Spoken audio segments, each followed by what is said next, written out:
Thank you for joining Ingram Micro's third quarter 2025 earnings call.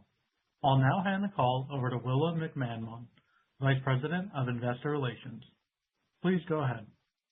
Thank you, Operator. I'm here today with Paul Bay, Ingram Micro's CEO, and Mike Zilis, our CFO. Before I turn the call over to Paul, let me remind you that today's discussion contains forward-looking statements within the meaning of the federal securities laws, including predictions, estimates, projections, or other statements about future events, statements about our strategy, demand plans and positioning, growth, cash flow, capital allocation, and stockholder return, as well as our expectations for future fiscal periods. Actual results may differ materially from those mentioned in these forward-looking statements because of risks and uncertainties discussed in today's earnings release and in our filings with the SEC. We do not intend to update any forward-looking statements. During this call, we will reference certain non-GAAP financial information. Reconciliations of non-GAAP results to GAAP results are included in our earnings press release and the related Form 8-K available on the SEC website or on our Investor Relations website. With that, I'll turn the call over to Paul. Good afternoon, and thank you for joining today's call. The third quarter was strong with revenues of $12.6 billion, up 7.2% year over year, and above the high end of our guidance. Non-GAAP diluted earnings per share was 72 cents, at the high end of our guidance, despite a small impact from the ransomware incident in July. As I shared last quarter, our team responded quickly and effectively to the incident, restoring operations with minimal business disruption, which is reflected in our results. In terms of market dynamics, we believe we're gaining market share across most regions in the businesses we serve and are encouraged by the growing momentum of our Xvantage digital platform as we deploy it globally. Looking forward, we enter the fourth quarter with confidence in our roadmap and our guidance, which Mike will detail shortly. During the third quarter, we saw continued momentum across our core business lines and geographies. Enterprise sales remained strong in our SMB customer category, achieved a third straight quarter of sequential growth, which is encouraging. Client and endpoint solutions delivered yet another solid quarter, while advanced solutions was down slightly year over year, though both server and storage posted strong double-digit gains.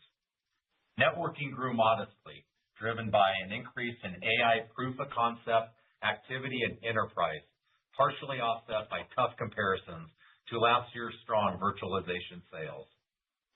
As we all know, enterprise companies and technology vendors alike are navigating the uncharted territory of AI transformation.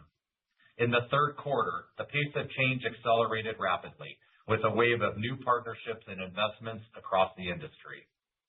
Today, we're seeing enterprise customers at varying stages of their AI proof of concepts, mostly on-prem and still primarily focused on the compute layer, often in conjunction with open models. The ultimate goal for these enterprises is to create purpose-built, end-to-end solutions using agentic AI, solutions that will redefine their operations, elevate customer engagement, and deliver strong returns. We are well positioned to support this customer journey, particularly as it moves from early adopters to the broader market. To do this, we've invested ahead of the curve, as we did in the early days of the internet, advanced solutions, and cloud. Following the same playbook over the past 3 years, we've been executing a multi-year plan to build an AI ecosystem. We stand at the center of the $5 trillion global technology landscape with more than 4 decades of experience helping customers embrace technology disruption. This, in conjunction with our proprietary AI innovation, puts us in a unique position to lead our customers on their AI journeys. We are doing this with our internal expertise through our Xvantage platform alongside our external customer-facing Enable AI program that educates and equips partners to assess, sell, and deploy AI. With Xvantage, we're driving real business outcomes, from meaningful OpEx reductions to automated top-line growth powered by our Intelligent Digital Assistant, or IDA, which we discussed last quarter. Xvantage was architected 3 years ago with a proprietary AI factory that supports hundreds of machine learning models across vast data sets. It's not only a growth engine, but a learning platform that fuels demand generation for our sales associates and customers. The AI Factory allows us to design integrated solutions that bring together AI, cybersecurity, and cloud, which is crucial because collaboration across the ecosystem is critical to unlocking AI's full potential. Many of our vendor partners are now co-creating solutions with other vendors. With Xvantage, we can deliver these integrated bundles through a seamless self-service experience that combines hardware, software, cloud, and services. For our customers and vendor partners, Ingram Micro's Enable AI program provides the tools to gauge readiness, sell AI solutions, and deliver measurable business outcomes at scale. It provides a structured, step-by-step path to AI success through maturity assessments, base camps for foundational learning, growth tracks with leading vendors, and access to global centers of excellence. Since its launch in early 2025, the Enable AI program has engaged thousands of customers, supported by our leading vendor partners, to walk through the complex AI opportunity with clarity and confidence. As proof points of the program's early success, AI is the most viewed resource content category on Xvantage by our customers. Additionally, one of the world's largest hyperscalers is using our Enable AI program to simplify customer AI certifications, and a leading GPU vendor is collaborating with us on a multi-vendor AI solutions for key industries. Both these internal and external efforts rely on the accelerating momentum of our Xvantage platform, which is visible in our metrics. In the third quarter, IDA contributed hundreds of millions of dollars in incremental revenue. We also had rapid international adoption of IDA, with IDA-driven revenue in non-U.S. operations growing by more than 100% in the quarter. IDA also drove Q3 quote-to-order conversion rates nearly double those of non-IDA engagements. Earlier this week, we announced our first enterprise-grade AI agent built with our Xvantage AI Factory and powered by Google's Gemini large language models. This demonstrates how we are combining our internal AI intelligence, which is more than 400 models strong, with Gemini's advanced reasoning and language capabilities. The new agent, known as Sales Briefing Assistant, introduces a new standard for intelligent, scalable sales enablement in the enterprise. The agent will also help IDA generate better quote conversion, driving complementary intelligence for our entire sales lifecycle and pipeline. These innovations demonstrated how our AI-first strategy is playing out in tangible, measurable capabilities.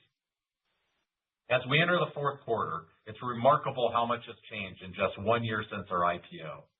While the pace of change in our industry is staggering, we continue to focus on what always guides our roadmap, and that is our customers. We understand that our success is dependent upon them, and what matters most is that we enable them to capture and deliver the value to the millions of end businesses they serve each and every day. One of our longtime customers, Mark Suter, president of Access Group and a TrustX Alliance community member, reminded us of this recently when he said, and I quote, "In my 32 years in IT, I've never experienced a partnership like the one I have with Ingram Micro. I see my own vision reflected in your innovations. It feels like you're building and iterating with me, not just for me." As an example, with Xvantage, our year-end cloud billing process went from 3 full days to just 3 minutes, end quote. At the end of the day, regardless of the sophistication of technology we are enabling, our biggest differentiator is our ability to serve our customers wherever they are in their technology journeys. We are grateful for our customers, our partners, and our team members for their dedication and creativity as we transform the B2B experience together. With that, I'll turn the call over to Mike. Mike? Thank you, Paul, and good afternoon, everyone.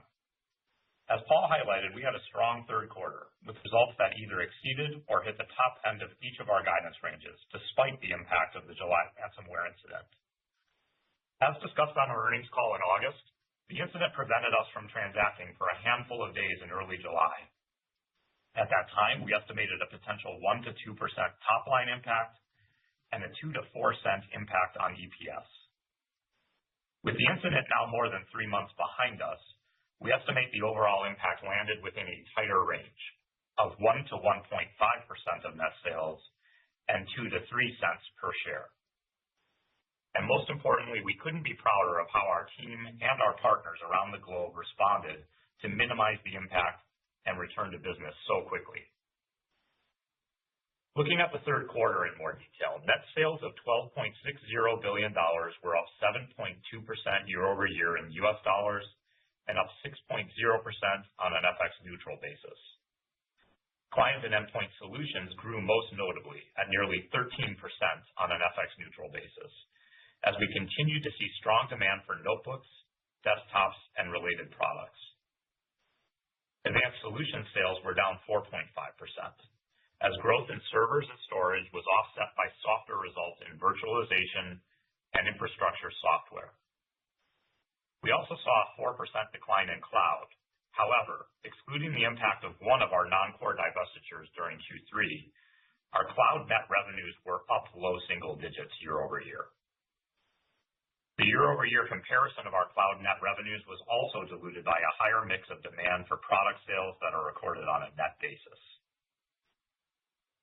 Geographically, we had robust FX neutral growth in the low teens year over year in both Latin America and Asia Pacific regions, while North America growth was more moderate at a bit over 3%.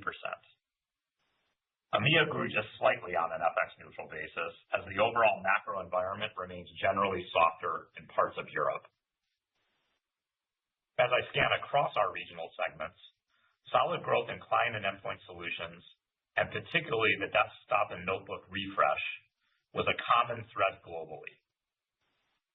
Similarly, servers and storage, along with cybersecurity, were amongst the largest gains within advanced solutions across most of our geographies. We also saw cloud growth in most geographies, most notably in infrastructure as a service and modern workplace solutions. Networking growth continues to be more moderated in general, while the softness in infrastructure software that I noted earlier was mostly attributable to a large project that closed in Q3 of last year in Europe and did not repeat with the same timing in the current year. Turning to our customer categories, our overall mix and year-over-year growth remain more concentrated towards large enterprise customers, but we are also encouraged to see growth starting to accelerate in our higher margin SMB category, a trend that first started in Q1 of this year. Moving to gross profit and gross margin, our third quarter gross profit came in at $870 million compared to $845 million last year. The increase in gross profit dollars was primarily related to increased net sales. An improving margin environment, combined with some strengthening in SMB that I just noted, helped to drive a solid 34 basis point sequential improvement in gross margins. On a year-over-year basis, our gross margins were down 29 basis points due to the continued higher sales mix towards our lower margin client and endpoint solutions, as well as a mix within our advanced solutions product categories towards lower margin server, storage, and other AI enablement product sets. These higher growth areas are important to our strategic priorities, in partnership with several of our key vendors, where our wins come at lower margin but deliver strong returns on invested capital and serve as a foundational piece to our AI ecosystem strategy. Excluding sales from vendors associated with large GPU shipments, for instance, that were done on a low margin and low cost to serve basis, our total company gross margins in Q3 would have been above 7%. Q3 operating expenses were $646 million, or 5.13% of net sales, compared to 5.33% in the same period last year. Third quarter operating expenses included a $5.5 million loss, or 4 basis points of net sales, related to the two divestitures we discussed earlier. The quarter also included $3.5 million, or 3 basis points of net sales, related to restructuring costs associated with programs to continue optimizing the business primarily in North America and EMEA. The year-over-year improvement in OpEx leverage reflects continued benefits of optimization and automation from Xvantage, the cost actions we have previously discussed, as well as mixed factors associated with lower cost to serve categories. Adjusted EBITDA for the quarter was $342 million, up 3% in US dollars and up 2% in constant currency. Our non-GAAP diluted EPS of 72 cents, which was at the high end of our guidance range, came in flat to prior year. However, our non-GAAP net income was up 6.0% year-over-year, growing from $159 million last year to $169 million this year. The current quarter includes the impact of the July ransomware incident that I noted earlier. And as we've discussed in the past, our tax rate is also impacted by higher volumes of sales from our Latin American export business, which yields a higher gross margin, but also bears withholding tax. This withholding tax impact was 3 cents per share in Q3 of this year versus 2 cents per share in the prior year. Turning to our balance sheet, we ended the third quarter with net working capital of $4.9 billion compared to $4.3 billion to close the same period last year. The higher investment in working capital this year is driven by the increase in net sales and investment needed to capture these opportunities. On a days basis, our net working capital was 32 days versus 29 days in the same period of 2024. The higher ratio of cloud sales recorded on a net basis had an unfavorable impact on working capital days. On a similar note, adjusted free cash flow was an outflow of $110 million, again reflective of investments to grow the business, although this was better than typical Q3 seasonal norms and improved when compared to an outflow of $255 million in the prior fiscal third quarter. We returned $18.3 million to stockholders through dividends paid during Q3, and we announced a 2.6% increase to our quarterly dividend to be paid in Q4. We ended the quarter with $830 million in cash and cash equivalents and debt of $3.8 billion. Our gross leverage ratio was 2.8 times, and our net leverage ratio was 2.2 times, both of which are roughly flat year over year, reflective of our investment in working capital to fund growth, offset by our debt paydowns over the past year. Shifting now to guidance for Q4 2025, we are guiding net sales of $14 billion to $14.35 billion, which represents year-over-year growth of more than 6% at the midpoint. We expect fourth quarter gross profit of $935 to $990 million, which would represent gross margins of roughly 6.8% at the midpoint. This revenue and gross profit guidance is reflective of some fairly consistent trends in sales mix across products, customers, and geographies to what we saw in Q3. We expect non-GAAP diluted EPS to be in the range of 85 cents to 95 cents per diluted share. Our EPS guidance assumes approximately 235.9 million weighted average shares outstanding and a non-GAAP tax rate of 33% for the quarter. In closing, as we look to Q4, we expect to continue our trend of year-over-year net sales growth, and our team remains laser-focused on scaling our Xvantage platform, along with other strategic capabilities in which we continue to invest to capture additional market opportunities. With that, operator, we can turn the call over to questions. Thank you. We'll now be conducting a question and answer session. If you would like to ask a question, please press star 1 on your telephone keypad. A confirmation tone will indicate your line is in the question queue. You may press star 2 to remove your question from the queue. For participants using speaker equipment, it may be necessary to pick up the handset before pressing the star keys. One moment, please, while we poll for questions.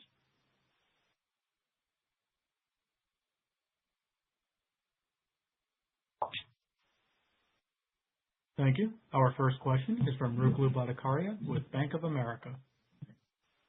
Hi, thank you for taking my questions. Paul, Mike, you talked about continuing strength in PCs, notebooks, and desktops. And some weakness in Advanced Solutions. I think you mentioned one large project that didn't renew. I think you said it's a timing issue. Given the dynamics that you saw this quarter and what you see for the December quarter, how should we think about margins going forward, either gross margins or operating margins? Do you think the trends can get better? And how does the mix of SMB versus large enterprise, how does that impact margins? If you can give us any color there. And I will follow up. Yeah, Ruplu, this is Mike. I can start on that, and then Paul can add for sure. So, what you can see implied in the guidance that we give on gross profit and revenue is still margins in the high sixes, around 6.9 at the midpoint. That would be still, or 6.8, I guess, in the 6.8s at the midpoint. So I think that's still looking at sort of seasonal norms where we see a little bit of a trend of more mix of the higher volume products that we usually see in the spike in Q4, but still less seasonal differential sequentially than what we normally see. And a lot of that is probably seeing the continued strength in SMB that we've seen gradually building as over the last couple of quarters, which is very encouraging for us, of course. We see the Advanced Solutions, as you just called out from our comments, really more of a timing thing on one large project and a difference in virtualization from a year-over-year perspective. But we continue to see solid growth in servers and storage. And we see the opportunity to continue to pursue some of the large GPU deals that we called out, which obviously could be a little bit dilutive from a margin perspective. But then lastly, cloud, we see growing, at a more robust level in Q4. So what's implied in our guidance from a growth perspective is client and endpoint probably more in the mid-single digits with still some legs on the desktop and notebook refresh. We see Advanced Solutions growing in the lower single digits and cloud growing mid to upper single digits, and that's what's built into our guide. Anything you? I'll just say a geography mix again too. So we continue to see We continue to see Asia Pacific performing very well as a percentage of the overall business, and as we call out. It's a lower margin, but a lower cost to serve also. Got it. Thanks for the details there. Mike, for my follow-up, if I can ask a little bit on inventory and free cash flow and cash conversion cycle. Looks like inventory sequentially went down a little bit, but if the hardware categories are recovering, how should we think about the pace of inventory reduction? And should we assume fourth quarter also is a negative free cash flow quarter as you prepare for the first half of next year?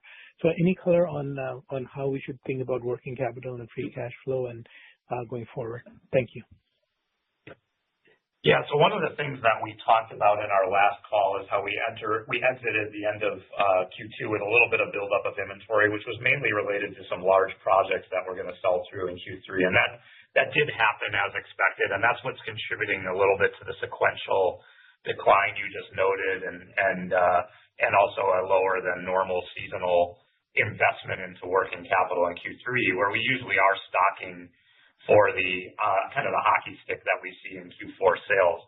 Now, I would point you, we don't give guidance on cash flow and balance sheet per se, but I would look towards last Q4 where you can see we had quite a sizable positive cash flow in that quarter. And things would point to a very similar sort of trend dynamically as far as where we see the business mix between hardware, software, and demand as we look at Q4 encompassing the mix factors that I just mentioned in answer to your first question. So, we should see a solid cash flow quarter in Q4. Great. Thank you for all the details. Appreciate it. Our next question is from Eric Woodring with Morgan Stanley. Hi, this is Maya on for Eric. Two questions from me. Maybe just to start, on the traditional hardware side, we've seen PCs growing for multiple quarters now, servers growing as well. Where do you think we are in the cycle kind of across those key product markets? So this is Paul. So Thanks, Maya. We feel still seeing good trajectory on the desktop notebook refresh. We're in the second half of kind of the refresh, but as we sit here today, we're still seeing good demand, not to the extent that we saw the first half of the year. As you know, as we talked about coming into the year, it kind of progressed very quickly. So I'd say we're in the back half or the later innings of the PC refresh. And if you look at server, that was a very good performance for us in the quarter within our advanced solutions. Networking still had growth.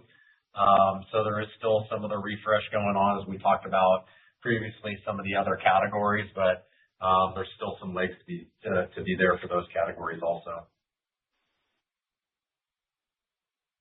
Got it. And then, given what we're seeing in the memory market right now, in prior periods of component cost inflation, have you historically seen customers try and pull forward spend to try and get ahead of rising component costs? Is this a topic in any conversations that you're having? Yeah, this is Paul again. No, we haven't had any of those conversations at this point in time in terms of pull forwards or from a pricing perspective. It's been pretty traditional from what we're seeing. Got it. Thank you. You're welcome. Our next question is from David Page with RBC Capital Markets. Hi, thank you for taking my questions. Congrats on the great results here. I wanted to focus on Xvantage. It was good to hear the momentum with Xvantage, with IDA. So I was wondering if you could help frame where the benefit Xvantage is being felt the most. Is that on the SMB side or more enterprise clients, the customers using it? And maybe just help us frame where the actual tailwind from the momentum is coming from. Thank you. Yeah, David, this is Paul. So thanks for the question. So there's three phases really in Xvantage. The first one is all about taking out friction, call it cost to serve. The second phase is around demand generation, and the third phase is around using data and insights to help our partners drive profitable organic growth. And so what we're seeing, is, to answer your question, within product category, actually it's across the board. Enterprises using it for different reasons than SMB. SMB is where they can really manage their whole business. So if you look at one of the things that we have talked about in terms of the benefits of this is you have a single pane of glass, one place to come where you have the customer, you have the vendor, and you have our team members. And within the customer's visibility, there's multiple different personas that they can have in there. So effectively allowing small to medium-sized businesses operate and run their whole business. And that's one of the reasons that we continue to talk about our integrations hub, or XI, which allows them to tie into their professional services platforms, and stuff that used to take minutes and months, they actually can do at the click of a button now into their ERP systems. We've given a couple of examples of that. Enterprise partners are using it, but it's more for the traditional pricing availability, partner lookup, does this go with that type of functionality. Great, that's helpful. And then just to revisit the PC refresh cycle, I know you said maybe mid to later innings, but looking ahead to 26, do you see maybe AI-powered PCs extending the cycle as people try to upgrade so their hardware could support more compute power that's needed for AI? Yeah, we're still in the early part of the cycle. We're probably, what we see, and you've probably seen some of the other industry people that play in this space or our vendors, probably 25% of our PC shipments today, a refresh is an AI PC. So that's still a low percentage. So that does, to your point, give a potential for a longer, smoother refresh, kind of driven by AI PC. So I think it's still yet to be determined because the refresh we're still getting today, because of only a quarter of the PCs going out from an AI perspective are really around age systems and the Windows end of life.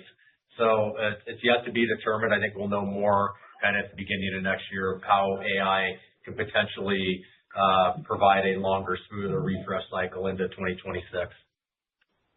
Thank you. Our next question is from Logan Katzman with Raymond James. Hi, this is Logan on for Adam. I just had a question. As we exit this year, what are you guys hearing from customers about a potential budget flush exiting 2025? We've heard from a couple of people that it may be there this year, but just wanted to get your guys' thoughts. Yeah, this is Mike. I can hit a first pass at that one. I don't think we're necessarily seeing anything abnormal there. That is part of the reason we typically see a seasonal pop in revenues is budgeting cycles in our Q4. And you can see, again, a pretty healthy sequential increase in our guide going from Q3 to Q4 that would be reflective of that. I think the bigger variable this year is just how strong will SMB be. Again, we're encouraged to see spending grow, and that budgeting cycle exists just as prominently at an SMB customer to different magnitudes as it does in an enterprise customer. So that would be probably the only variable, but I think we feel pretty bullish that it's a fairly normal cycle in that regard when we look to Q4. Awesome, thank you. Our next question is from Alec Valera with Loop Capital. Hey guys, thank you for taking my questions. This is Alec on for Nanda. Just two quick ones. So I wanted to ask about the biggest catalyst that we can look for over the next 4 to 6 quarters.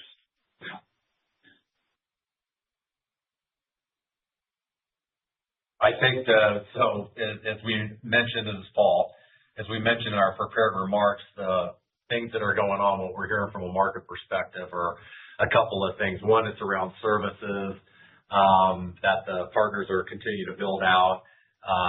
The other two that we're talking about, and you saw us make an announcement, is around AI. What is AI? How do you monetize AI? The spend that's going on in AI right now, and then security kind of wrapped around everything. We also believe as kind of AI continues to develop, we have the opportunity to continue to take those products that are now proof of concepts, and as they go, and we're seeing some of the workloads go to the cloud, and we have some of the larger relationships with the hyperscalers, so the ability for partners to take what I would call proof of concept into kind of your everyday kind of downstream into the market. So wrapping services around it, AI tied in with security. Got it. And just a quick follow-up. Have you guys heard anything from the bars regarding any feedback around macro? This is Paul again. Actually, if anything, it's been more encouraging, as we mentioned. Last year we were talking about the challenges in SMB and the fact that we've had 3 quarters now with SMB growth is encouraging because they're normally that market is normally the one that bounces back least. We've been talking about kind of the enterprise for the last couple of quarters. So the good news is we're seeing sales, and within the SMB sales, we're seeing it across all categories too. So it's not just centered around one category. So the cloud, networking, cyber, and desktop notebooks, they're participating across all categories too. So that's encouraging also. Yeah, look, the one thing I would just add on that, I think we've called this out in previous calls when we were seeing the SMB strength.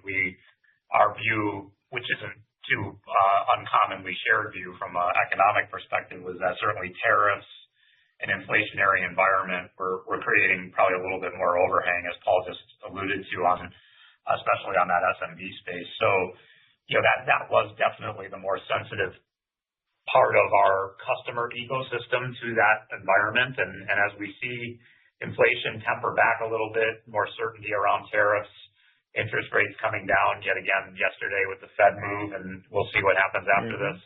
Those are all pretty encouraging signs that, again, make us a little bit more bullish about that category of customer for sure. Super helpful, guys. Congrats on the quarter. Thank you. Thank you. Thank you. At this time, I would like to turn the floor back over to Paul Bay for any closing comments. All right, thank you. So before we wrap up, let me just leave you with a few thoughts from our quarter. First, we delivered strong financial results with all key metrics at or above the high end of guidance, and we are set up for a solid Q4. Second, our AI and platform momentum continues to build. Xvantage is scaling globally and delivering real value, while our Enable AI program is gaining traction. Additionally, as you heard, we introduced our enterprise AI agent built on Google's Gemini large language models this week. Third, our profitable growth is broad-based across all geographies, business lines, and customer segments. And finally, we're excited to welcome over 2,000 participants next week at our Global One Innovation Summit in Washington, D.C. It's always great to connect with our team, our partners, and our industry leaders to shape what's next in technology. So, as always, thank you for joining us today, and a huge thank you to our more than 23,000 team members, our customers, and our vendor partners for your continued support. We look forward to catching up with many of you here in the very near future. Thank you and have a great day. This concludes today's conference. You may disconnect your lines at this time. Thank you for your participation.